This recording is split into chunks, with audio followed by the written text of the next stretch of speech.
Let everyone in.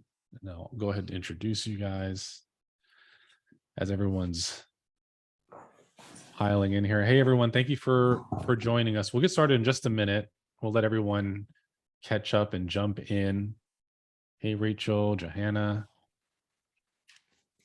Rachel, long time no see. How are you? I'm good. Yeah, it has been a while. Glad to have some time. Yeah. Hi, Carrie. 2 Carries. Sonia.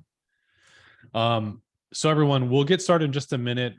We have special guests which have been teaching and giving classes, pouring into us a good handful of times, which we greatly appreciate, which is Bill and Denise McCormick. So they specialize in short sales, but they also are, and the reasons why that you even arrive at a short sale is a variety of different reasons. So they'll be talking to us today about the Recoveries Act and COVID and so forth. So we'll get started. There's a few more people in the waiting room that's jumping in to join.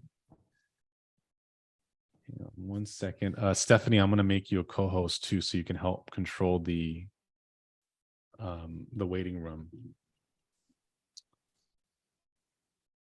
So it's 10:02. Maybe we'll get started in a minute or so.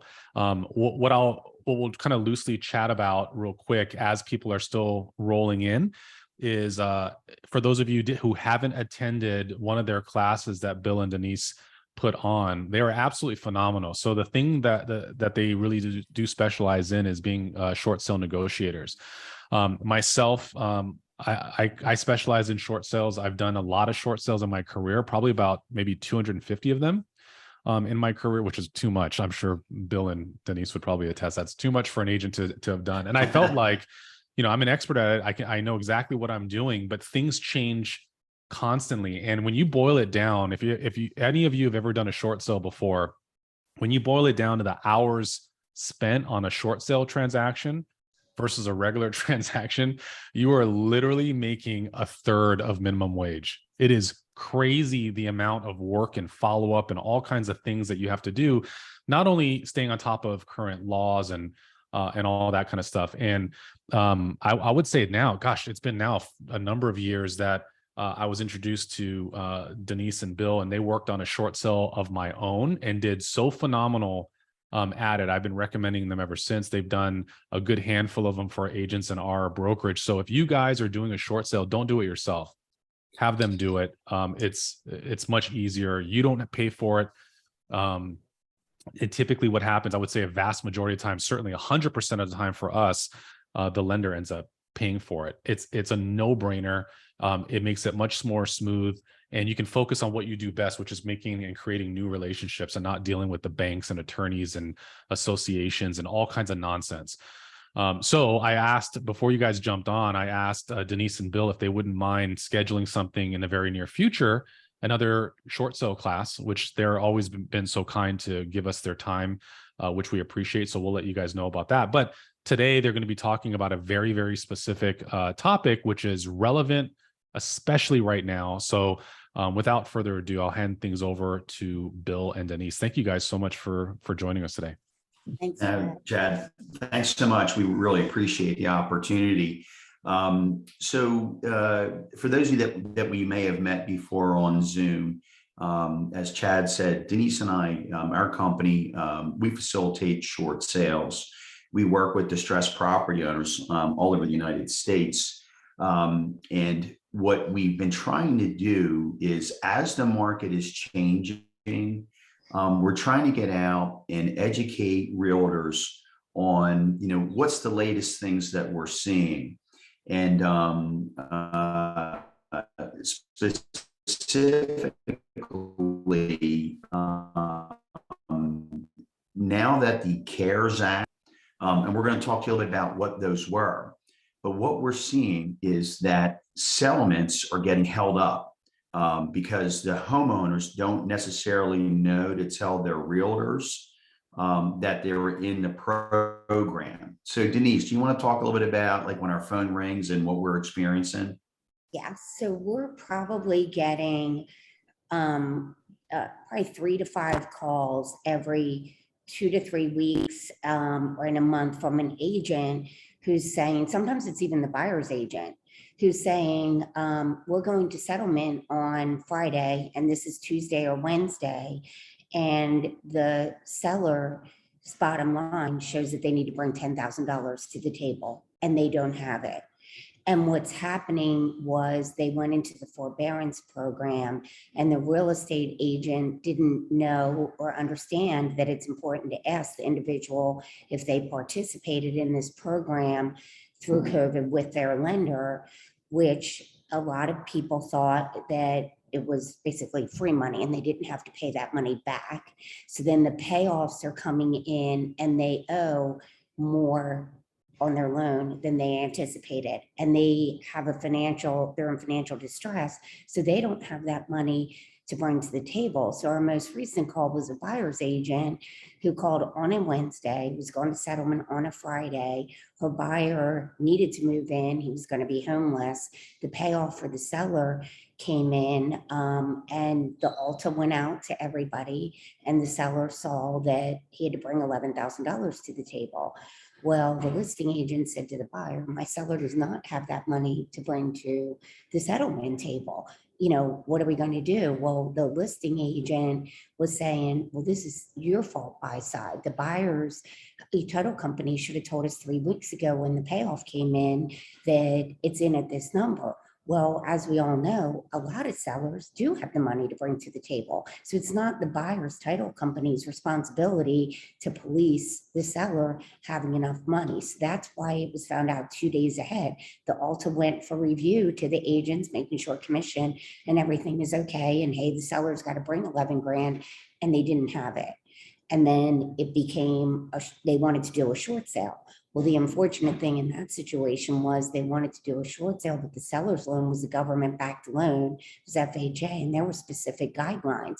So this buyer had offered 6% seller's assist to, the seller offered it to that buyer. I go, you can't get 6% assist. It's an FHA-backed loan. These guidelines are very specific. So it couldn't simply go to a short sale. And unfortunately, in the end on all of that one, because the buyer was going to be homeless, the agents wound up giving almost all of their commission. They didn't know what else to do.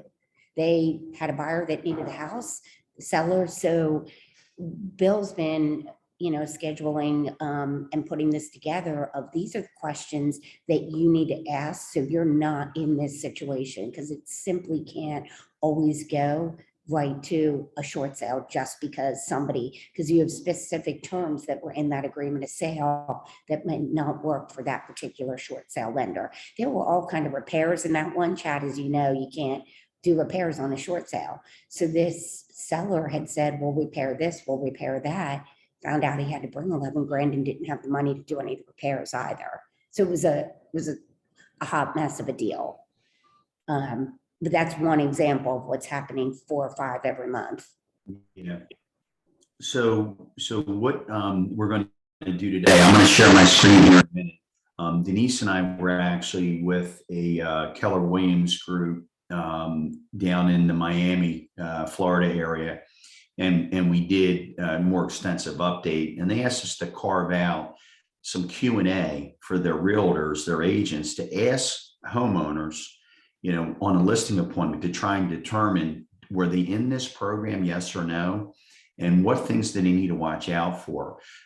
So what I'm going to do is I'm going to go ahead and share my screen here, and we're going to walk you through just basically an interaction that you could have with a listing client to try and, basically protect yourself from the, for what you have to disclose in the MLS, and protect your homeowner. All right. Because to Denise's point, that example she gave, our phone is ringing 2 to 3 times every month, similar situations. It's a week and a half, 2 weeks before settlement.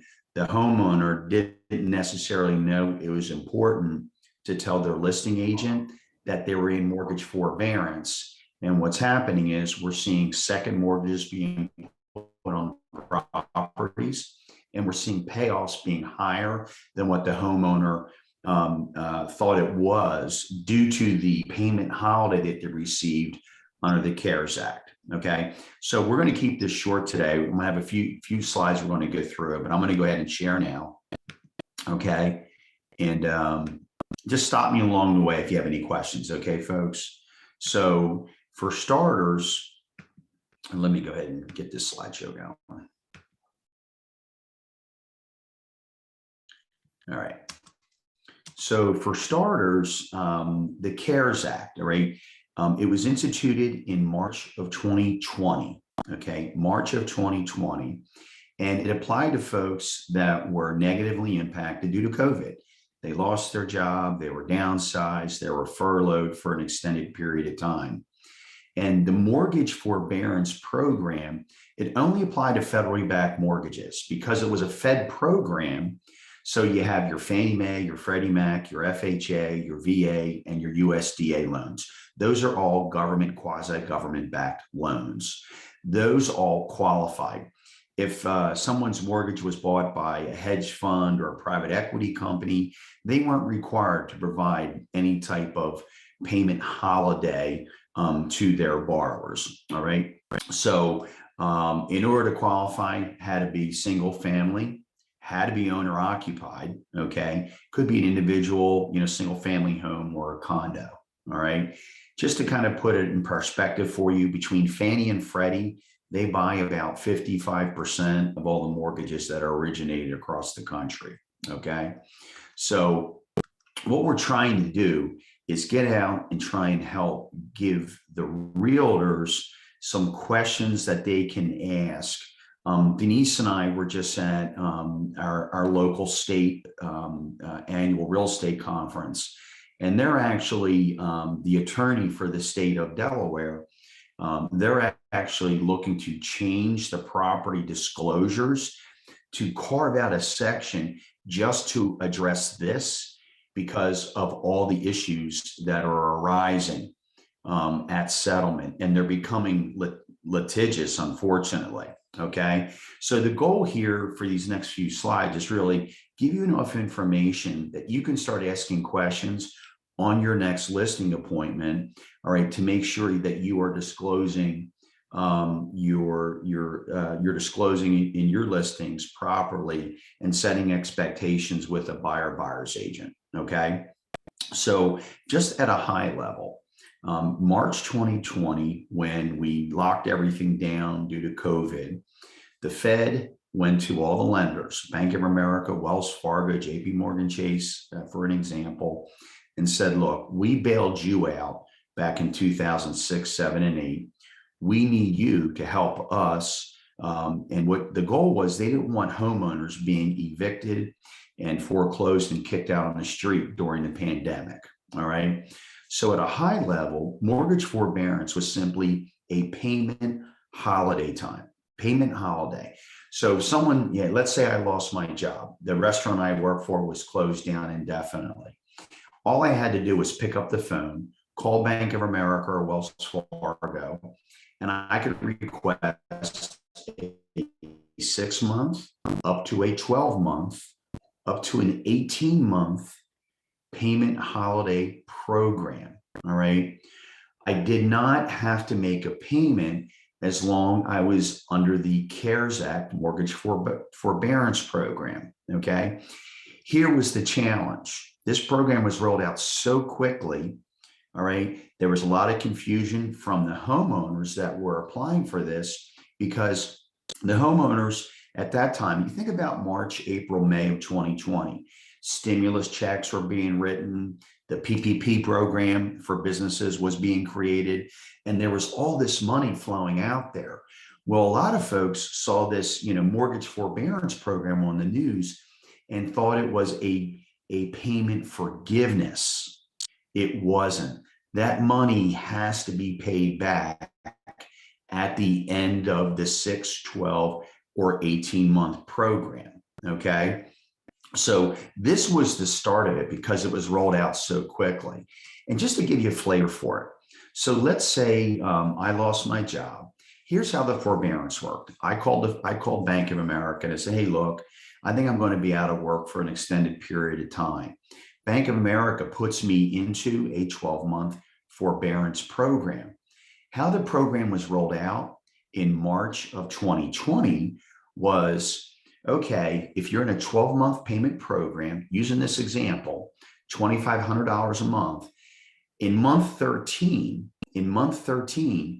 you have to not only continue making the new payments, but you have to pay us for all the past due payments as well. Okay. That was March of 2020. Fast forward to September of 2020, the Fed realized, oh boy, we could potentially be creating our own mortgage meltdown. When this program is first rolled out, you had 5 million homeowners that were actively participating in the payment holiday mortgage forbearance. Now you have about 2 million homeowners that are still actively in the forbearance program. So by September 2020, the Fed came back and they rewrote the CARES Act, and they said to the lenders, you're not allowed to require payment in full at the end of that period. You have to do something else. Okay. So there was mistake one, because the way the Fed rolled it out, they didn't realize, oh my gosh, if in 6 months, 12 months, 18 months, we have all the mortgage companies calling all these markers due to have the homeowner pay back 6, 12, or 18 months worth of mortgage payments, we could have serious delinquency and default. Okay. So the good news is they said, look, homeowner, you don't have to pay it back all at once. Lender, you can't collect it all at the end of the term. So that was the adjustment. But again, as I said, here was where the confusion came in. So primarily the homeowners were offered a few options. Okay. Here's primarily what we're seeing. All right. At the end of the 6, 12, or 18 months, there was a lot of homeowners that entered in this program, all right, thinking they were going to lose their job, thinking they were going to be downsized, and it never happened. So a lot of these folks, almost about, I'm going to say 45%, came out of this program and were able to remain current and pay the balance in full, because they entered into it out of concern for losing their job or being downsized. It never happened. Okay. Here's what we're seeing most. All right. And this is where the line of questioning is going to come in. All right. Most loans that were conventional mortgages, when they exited out of the 6, 12, or 18-month program. All right. So let's say I had 12 months of payment, given that previous example. All right. That 12 months of payment, if I had a conventional mortgage, what most of the lenders did on conventional mortgages is, okay, Bill, you're out of forbearance now. You're back working again. You're paying us on time. We're going to take that $32,000 and we're going to put a balloon on the back end of your mortgage. Okay, a balloon payment for that 12 months of payment holiday. So basically, the Fed was really just kicking the can down the road. Here's a balloon payment. When you sell your home, when you refinance your home, or at the end of the term, that's when that balloon payment needs to be paid off. Okay. So confusion number one here was homeowners that were in this program didn't necessarily understand it. And let me give you an example. Homeowner, their mortgage statement says, oh, here's your mortgage payment. You owe roughly $180,000. And they're talking their listing agent, and we're in the trust business, right? And the homeowner says, oh, my mortgage statement says I owe $180,000. But if they did not tell the agent that they were in forbearance, the agent wouldn't know to maybe challenge that mortgage statement and get a full payoff. So what's happening right now is the title companies and the closing attorneys are getting final payoffs, and they're coming in higher than what the required net is. All right. So, or what the net is. So in essence, the homeowners are upside down in the mortgage and they're having to bring cash to the table. And you've got a buyer that's saying to the listing agent, you didn't disclose property properly. My client spent money on inspections. My client spent money on appraisals. And now your seller cannot provide clear title to me. Okay. So that was mistake one. Okay.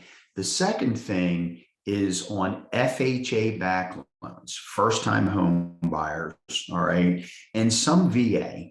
What we're seeing is the lenders with that payment amount, what they're doing is, instead of doing a deferral, taking that deferred amount, that 32,000, using the example we just gave, and they're putting a 0 interest second mortgage on the property. Okay, 0 interest means it's a HUD-backed loan. All right, there's already interest in those payments that get deferred, so they don't charge interest again. But the challenge is the homeowner isn't even getting a bill for that. Because if I did my forbearance with Bank of America and I had an FHA-backed loan, right? Well, that second mortgage, it's over here now with HUD. Because it's 0 interest, HUD never sends me a bill. I don't know enough to tell my agent that I had a deferral. Okay, Denise, you want to talk about our experience with these partially backed loans? Yes, so if the amount with the partial claim is what they're called, so these loans, these second mortgages, they're called, again, a partial claim. So they're not found until a title is pulled. But let's just say the lender is Wells Fargo. So the individual wants to do a modification, and the only plan that the bank has to offer them is to offer them a partial claim. It's done through your primary lender, but it's backed by Housing and Urban Development. So what happens is they will be ready to go to settlement. They'll get their payoff from Wells Fargo. And then the title company is going to come in and say, there's 2 partial claims on this. Did the client, do they know they have 2 second mortgages or 1 second mortgage? And the interesting part about this is we'll get calls all the time, and the agent will say, there's a $20,000 partial claim from a forbearance the client did. Can you call them and see if they'll take pennies on the dollar? Well, they actually get paid first. So the partial claim will get paid first, and then you're negotiating with the Wells Fargo. So it's not as simple as calling that junior lien holder second mortgage and saying, hey, will you take $2,000? Because they were backed by Housing and Urban Development, they get paid. Wells Fargo knows this. That lender that did the modification with them, they'll say there's a partial claim on this property. They're getting paid first. But the problem is, like what Bill was saying, is the homeowner doesn't know this. The borrower forgets that they did a modification. These partial claims have been around for years. For those of you that remember the HAMP program and the HARP program back in 08, 09, there's been partial claims out there since then. So they go and sell 10, 15, 20 years later, and they think they're walking away with 70 grand and are told that there's a 70 grand partial claim from a modification that was done years ago. So that's another thing we're saying. You need to ask the bank, you need to ask your homeowner, your seller, and say, did you ever do a modification? Did you participate in forbearance program, and how are you paying that money back? How did it end? And if they say, I don't know, then we're instructing the agents, you need to get on the phone with the bank, ask if there's a partial claim on the property, or get your search ordered with your title company right away so you can find out if there are any other liens or judgments or partial claims against this. Because if you just get a full payoff statement, you're going to think they owe 300,000 when in fact they could owe 380 if there's a partial claim on this. Yeah. So what I'm going to do is I'm going to walk you through just a real brief Q&A session that you can hold with a listing client to try and uncover that. All right. So again, the 2 things that we're seeing right now is homeowners don't know enough to tell their agent, all right, that they were in forbearance, number 1. Okay. Homeowners, because think about what was happening back in March and April, May of 2020, when these programs were rolled out. The sky was falling, everything was locked down, you couldn't travel, and all these. So a lot of the agents that were now out educating and teaching, they're like, well, shouldn't the homeowner know? said, well, you can't always assume. Think about that time and what the homeowner was up against. They lost their job, they got downsized, whatever it might be. They were going to sign whatever they had to sign to keep from being foreclosed on. Okay. So let me just go through, again, this is you as a realtor talking with a potential listing client. Okay. So when we teach our continuing ed and we teach this class, realtors say all the time, well, can we ask about the mortgage forbearance? And I said, well, normally when you're on a listing appointment, I mean, you're asking the customer or the client questions anyway. How many mortgages do you have? Are you the only one on the mortgage? Is there anybody else that needs to be involved in the sale? Who's on the deed? So start to incorporate, all right, some discussion in there around the forbearance program. The forbearance program is still active today. The last application deadline was August of 2021. So the last application, August 2021, 18 months. All right. So you're going to have folks that are still in this program into the beginning of the next year. All right. But that doesn't mean these questions should stop then, because you might have people, a year, 2, 3 years down the road that were in this program, and their numbers or their payoffs could be skewed if you don't know to do your research. Okay. So real simple. All right. Suggestion is, on a listing appointment, as you do all your other questioning to determine what's owed and the liens and things like that, just ask the question to the homeowner. Did you take advantage of the CARES Act mortgage forbearance program? Yes or no?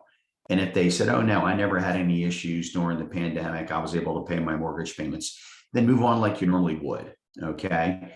If they say, well, yeah, as a matter of fact, I was in the mortgage forbearance program. All right. The next question you want to ask is, well, how long were you in the forbearance payment program? Were you in the 6, 12, or 18-month program? And if the seller says, oh, I was in the 12-month program, the next question you want to ask is, what did you and your mortgage company agree to as far as paying those past due payments back? Did they defer it to the back end of the mortgage, or did they put a second mortgage on your property? Okay. All right. Because this way, you have a little bit more work to do to protect yourself and to protect the homeowner. Okay. So if that homeowner says, yeah, I was in forbearance, but I don't remember what I signed, 2 years ago, I'm not really sure. Okay. So you can do two things. And this is what Denise alluded to a minute ago. You can either have the seller contact their lender, all right, and confirm it. All right. I was in the mortgage CARES Act mortgage forbearance program, and ask the questions, right? Hey, mortgage company. All right. I did a forbearance program with you back in April of 2020. What did I agree to, or did you put a second mortgage on the property? All right.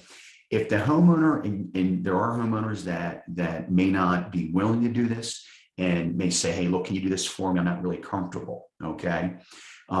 So what you can get authorized by them, you can send a third-party authorization form into their mortgage company, and you can ask the question. All right.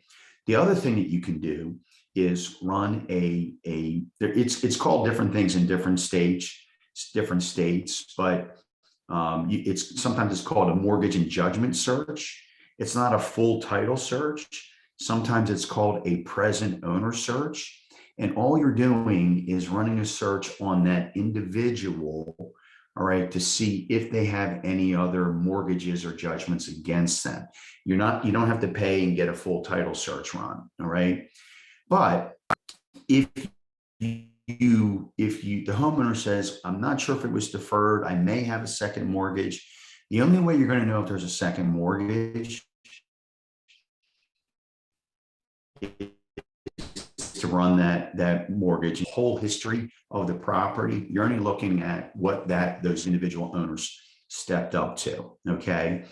If it was determined that they deferred the payment, all right, all you need to do then is request a full payoff. Don't go by the mortgage statement. All right. what we're seeing is that the mortgage statement that the homeowners are using to tell their agent how much they owe aren't an accurate reflection. These payoffs are coming in 30, 40,000 minimum higher than what is on the mortgage statement. The mortgage statements aren't really reflecting the forbearance balloon, all right? Because the mortgage companies haven't updated their billing systems yet, all right? So homeowner says, I owe 180 when actually they owe $230,000. That's why sales are getting, they go sideways because it's already under contract. You're ready to close, the buyer's financing's already done, and then they find out that the seller owes more than what it was under contract for, okay?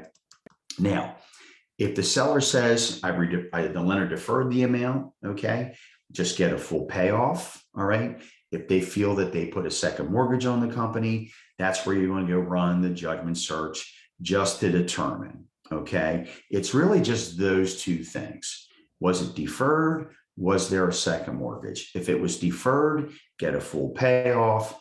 If it was a second mortgage, run title to be sure, and then you're going to have to contact Housing and Urban Development to get a payoff from them. Again, we're really only seeing the payment deferral, that partial claim zero interest on FHA-backed loans, okay? That's really the Q&A. I wanted to open up to see if anybody has run across this yet. Do you have any questions as to what we just covered? That's super helpful. I took a bunch of notes. My broker brain is like all these alarms are going off. I'm like, what I can do to try to get ahead of some of that stuff. So I was thinking about, because I'm looking at it from both sides. This impacts both sides, but the unknown part of it is when you're on the buy side, as you had mentioned, you're in escrow, you're starting to take all these fees on and expenses on and home inspections and all these other kind of things to get to the very end to find out you can't even close. And then everyone gets burned and everyone leaves unhappy. You can't close. The buyer's upset at the agent going, how come you didn't know this? And the agent's like, how would I know this kind of thing, right? I'm thinking about at least having a form on the buyer side when we submit an offer to ask some of these questions that they have to check and put an initial. And again, could they still say, I don't know, or no. Yes, but at least it reminds them to go, oh, wait, did we do that? Does that sound familiar? Like at least it triggers something, hopefully.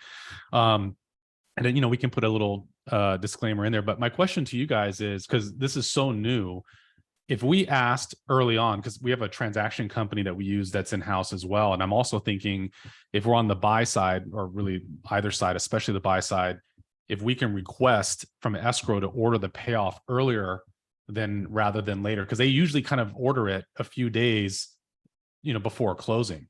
Yeah. So what if we ask them to request it like 15 days into escrow? So at least we can have this information up front. Does some of this, the deferment, the forbearance, the balloon payment, whether it's put on the back or anything like that, does that show up on a mortgage statement? I've not seen one yet. Have you guys seen mortgage statements? Chad, really good question. And I'm going to go back to what you said about on the buy side. The reason that the state of Delaware is incorporating, they're about 3-4 months away from getting it incorporated in disclosure, is because they want the question to be out there so somebody's aware of it. So when we're teaching our classes, we say all the time, if you're writing an offer on the buy side, you should be asking this question now, all right? So to go to meaning do you know if the homeowner was in forbearance, yes or no? Because at least you're triggering something. Because here's what we're seeing is that right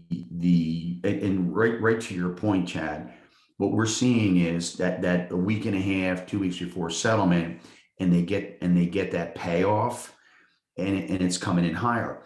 The mortgage statements right now, they show, hey, here's my principal, here's my interest, here's my escrow. I've only seen one mortgage statement that made any reference to monthly payment for forbearance. So, and it wasn't even like a Bank of America or Wells Fargo. So the mortgage statement is really, from what we're finding out, is just really not an accurate reflection, all right, of the full payoff. That's why we always recommend, and anytime someone's delinquent on the mortgage, we always say go get a full payoff, because you might have attorney's fees in there, legal, whatever it might be. So, but yeah, definitely you want to start incorporating that into your buy conversation as well.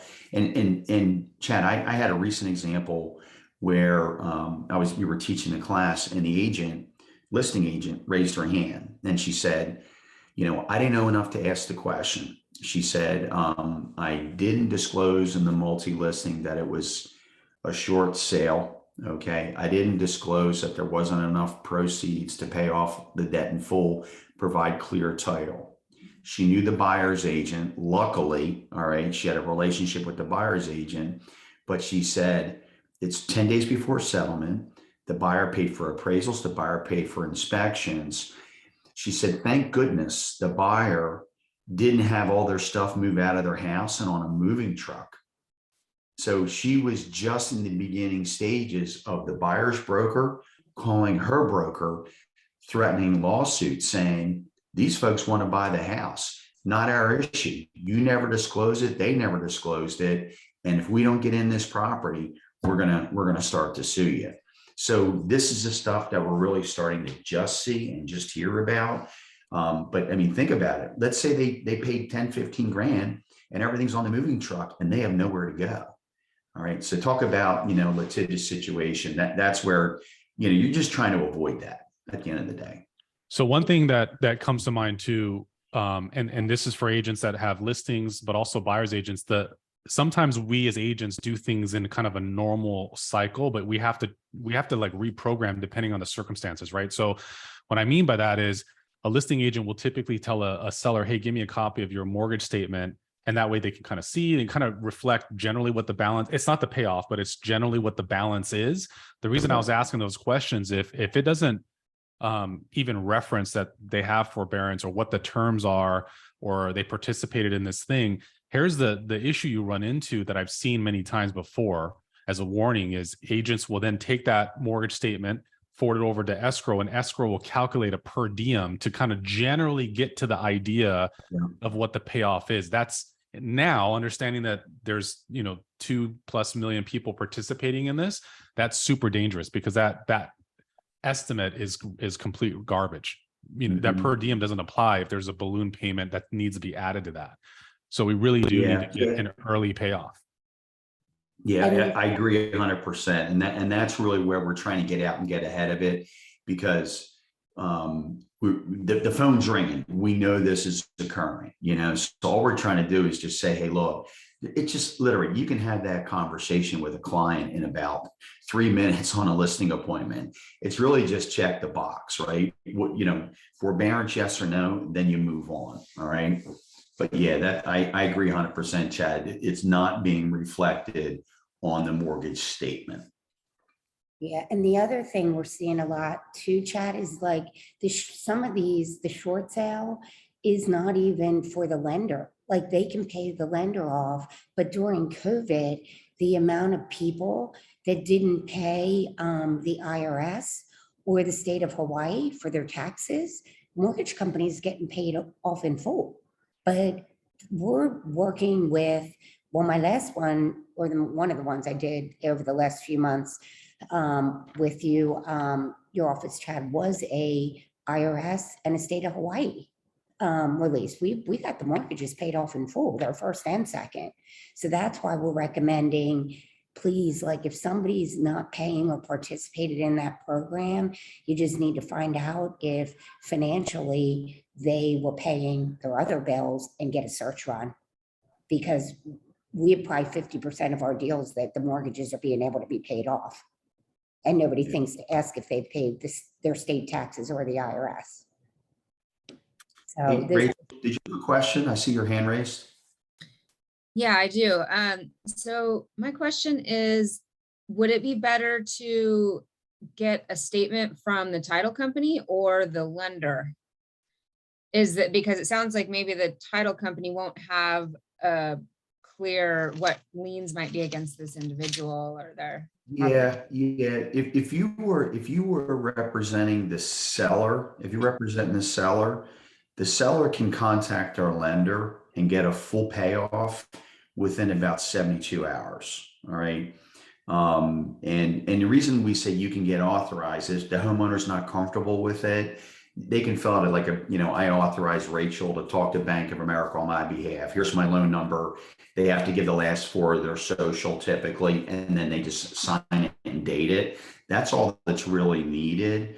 But getting the payoff really should not be that difficult versus you having to engage a title company where there might be a fee to do that.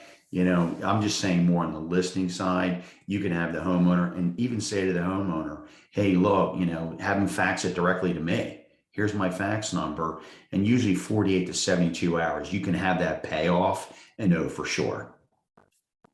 And the wording, if you call the lender, is it's called a partial claim.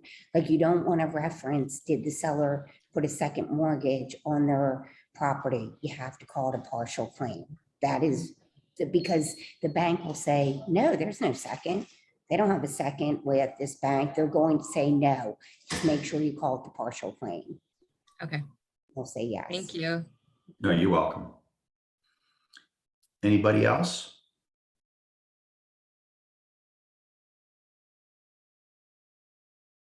This is super, super I do helpful. have one. Oh yeah, Sorry. Alan, go ahead. Yeah.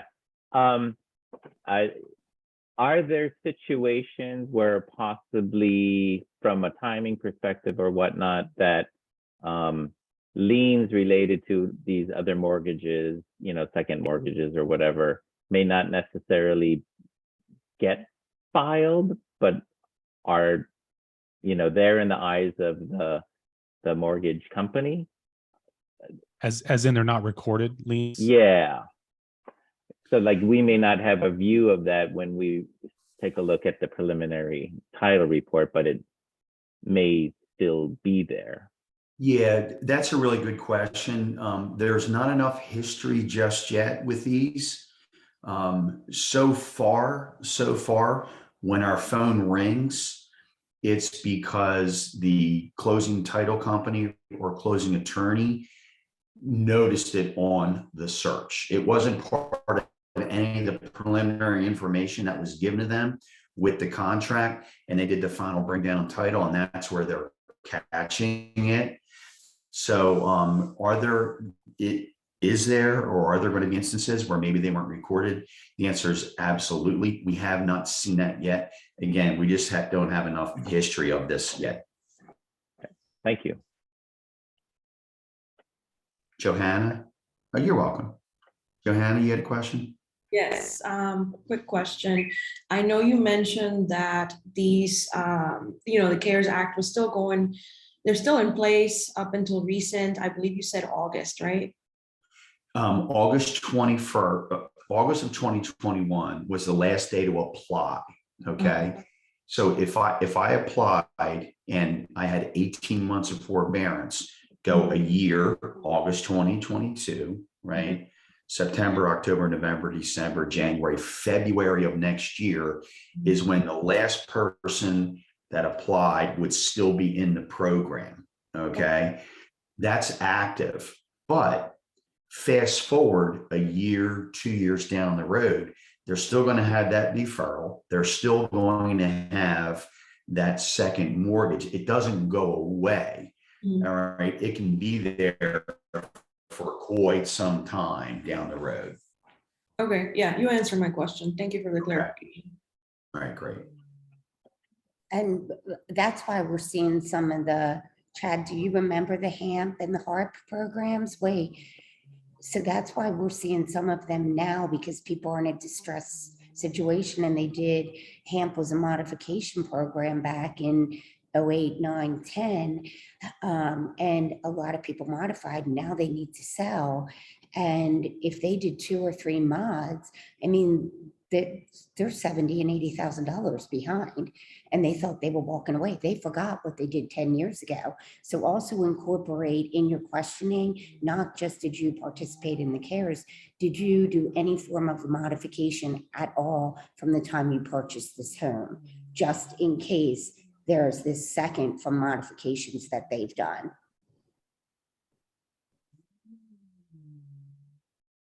I'm gonna try to summarize in my brain like the key points that I'm kind of getting at. Like on the seller side, two big things to ask about is, have you ever done a modification, or did you do a forbearance? And then follow that line of questioning. Greater impact on those situations where they may be in a short sale or not have enough proceeds to cover, because they're just basically looking at their mortgage statements perhaps and see like how much they have left, but they may not realize that these other amounts are there. Switching over to like when you're representing a buyer, it's a good question to ask the listing agent on the other side is like, hey, are you aware of this? So you don't get into that situation near the end of closing where like, oh shit, you're in that bad situation. And also we cannot 100% rely on the data that may appear in a title report, because it may or may not necessarily get recorded and stuff. Correct. Am I hitting that pretty well? Okay. Yeah, you're right on it. And again, it's really just it's just something else to put in your head. And I love, Chad, you said earlier on the buy side, because when we're teaching this class, that's what a lot of people start raising their hand. Well, gee, should I start asking this now on the buy side? And the answer is absolutely yeah. Just protect yourself, protect your buyer, whatever it might be. But the description you just gave is right on, by the way. And if I can just chime in one thing too is, having done this for so long, the sky isn't falling by any stretch. The market goes in cycles and it ebb and flows. And this reminds me of the mortgage meltdown. The mortgage meltdown was horrible, by the way. I thought the sky fell a little bit. It fell a few feet, if nothing else. But this is not like that. There's a lot of indicators that I don't think it's going to fall in the same cycle. Although short sales are present for a reason. It wasn't really a big deal then. And so then when short sales became abundant, everyone was trying to figure out who's an expert. And we realized no one was an expert at that time. Everyone had to kind of rise to the occasion. So I think in cycles like this, it's important to stay a year ahead of things that are happening. And KW does a great job by incorporating experts like Bill and Denise to ensure that you guys know what to do, what questions to ask for, what documents to get, what to look out for, to ensure that we protect our clients, we protect ourselves, and just kind of do business the right way. So I say that because I don't want anyone on the call to go, oh my God, this is a headache. It's really not. It's kind of business as usual, but we just have to switch documents up. We have to ask different questions than we would have otherwise, right? Yeah, agreed. And Chad, what we're finding, particularly these last year and a half, 2 years, and we really stress this a lot. Just because someone is delinquent on their mortgage, in a distressed situation, doesn't necessarily mean they don't have equity in the property. A lot of these folks that are distressed, if they can't afford their mortgage anymore, they're going to be able to sell their home, walk away with equity, because, the market values, everywhere went like this. Now we're starting to see a little bit of this. And then when they normalize a little bit, that's where, to your point, we're seeing the cycle change. The credit quality is so much better today than it was back then. We're going to see a lower number of folks that are in this situation as far as being foreclosed on. But at the same time, here's the other thing we've never saw before in our market. And this is pretty much, everywhere that we do business and work with agents like yourself. Did you ever think you would see someone paying $100,000, $200,000 over ask price? Did you ever see someone waiving inspections? Did you ever see someone waiving appraisals? So, all that stuff happened, and it was really, a crazy time in the market for a lot of the geography that we service. But now, let's see what happens as the market normalizes, Anyone have any questions or ahas or anything like that? So far, this has been phenomenal. Really good insight. We have it recorded Something too. that came up that comes up for me is that, if we go back to 2008, with the subprime lending and all the junk that went on there, I mean, that's been taken care of, and I know we're okay. We're okay as far as that's concerned. My biggest concern was that people were purchasing 100,000 over asking, and I remember last year I was trying to buy a house on Oahu, and I was offering 50,000 over asking, and I was being laughed out the door.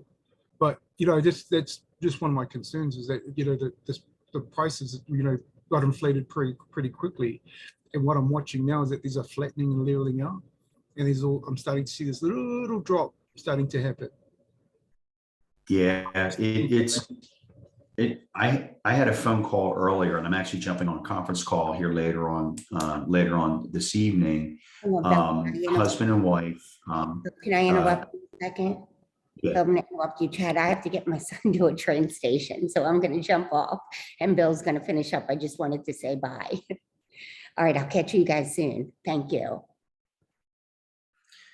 But so the husband and wife, they were FHA buyers. Okay. So they only put down, this is like January, end of January, beginning of February. So they only put down like 3-4%. Okay. And according to the agent, they got in a bidding war, and they paid $40,000 over ask. Okay. Now they're getting divorced, and they want to put the property back on the market. Well, since in that particular neighborhood, the values have started to come down. They're not as competitive anymore. And she said now, unfortunately, in that neighborhood, what they paid for it. So she's like, literally, they just bought the property this year. And because the life event is they're getting a divorce, and independently, they can't afford it. And this is where we think really we're going to see that first time home buyer, because they're not the ones putting 20% down. Right? VA puts 100% financing. So it's those folks we think that are going to really need your assistance, versus, someone that's putting 20-30% down. Those aren't going to be our clients here in the next couple of years. To add to that too, there's one of the things that Gary Keller says for my agents is we got to be local market area experts. So those on Kauai, you got to know Kauai's market. On Oahu, you got to know Oahu's market, because it's different. I mean, what happens on the west side is different than what happens on the east side. They're kind of subdivisions within the community. So it is helpful to know what's happening on a national level, because Hawaii kind of trickles down, but at the same time, we're on an island. So the uniqueness that we have versus the mainland is we have little inventory, but we have such high demand. Whereas other parts of the country, there's, you can build for as far as your eye can see. And builders now have just stopped the building process into like a 200 home community. That doesn't happen in our state at all, because we don't have any land. So that's good, which means that it keeps demand high. Now, are we still going to be affected by the prices normalizing? Absolutely, because everyone is. It's just not going to be as ebb and flow. In fact, Hawaii's market is one of the most robust in the country. So that's a good thing. Also, credit has been higher, much higher in recent years than especially what happened in the mortgage meltdown. We have more appreciation, more wealth, more money in the bank. The only thing that's really high is kind of not a red flag, but keep your eye on it kind of thing, is consumer credit has gone up. The debt that consumers have racked up on their credit cards is much higher than it has. And I think people just got kind of high on the hog because rates were so low. So I'm interested to see, I'm a kind of a numbers person. So I'm interested to see if, as interest rates have now, risen, because a lot of that is tied to the prime rate, and those kind of things are going to be impacted by credit cards. If people will take that money and pay it down responsibly, or they're just going to let that thing sit and grow. So we'll see what happens, but it's the indicators of the meltdown in 08, 09 you could write a book on how many indicators that there was that the sky was gonna, we're literally gonna head off the cliff. Whereas now it's like, well, there's a couple of yellow flags, kind of thing. So it's a little bit different. And the biggest thing that in terms of the economy and where we head to, in my opinion, is always consumer confidence. Consumer confidence can bail you out of everything, meaning the government can raise rates. The rates can go up on its own. Prices, if consumers are like, no, we're good, we're going to keep buying. We believe, basically, consumer confidence is we believe in the American dollar, the U.S. dollar, and that will push through elections. That'll push through conflict. That'll push through a lot of different things. So we'll see how that performs throughout.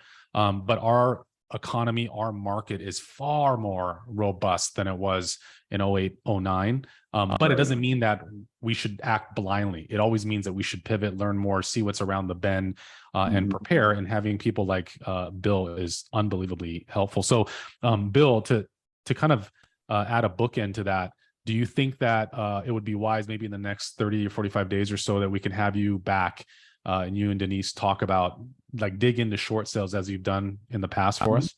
Yeah. It's, there's a phrase, the old is forever new. And, we've been teaching continuing ed. We belong to 5 different real estate boards across our footprint. And a lot of the folks that run the courses are saying, hey, Bill, Denise, can you go kind of do a back to basics training? Because a lot of folks in the market today weren't around back in 2008, right? Again, different distress, right? Different environment, but where we are now with inflation. So Chad, to answer your question, absolutely. I think we would do more of a, hey, here are the basics. Here's what you need to look for, and here's the question you need to ask. And in the event that it does come up, just really things you want to watch out for, and we've already, I can do that training for you tomorrow. I already have it done because we've been doing a lot of it. So yeah, that's, I'll have, Denise, she usually communicates with you guys. So I'll just, let her know. We'll try and set something up, and, we'll keep it condensed, but it'll be, kind of like a 30,000 feet things you. Do we lose him? He's taught this class, that short sale class, a lot. Ask best clients, because right now, like another market, different KW off training. Bill, I think we have connection In and around Miami, and everybody watching down there. Yeah. Oh, we lost them. But I was going to say, Bill, I've used them. I have a personal testimony for them. I've used them on a handful of transactions. People in our office have. I never recommend that you go in on a short sale alone. It doesn't cost you anything. It doesn't serve your client well. Use them. The bank typically will pay for them, and they fight for your commission. They fight for the transaction. They do everything from start to finish as it relates to the short sale. So do yourself a favor and definitely use them. They are experts in what they do. And I appreciate everyone taking the time to jump on today and learn. And if you guys have any questions, just let me know. You guys can always email me, you can text me, or you can call me. But I hope you guys have a wonderful day. Thanks for jumping in. Thanks. Thank you. Bye, guys. Mahalo.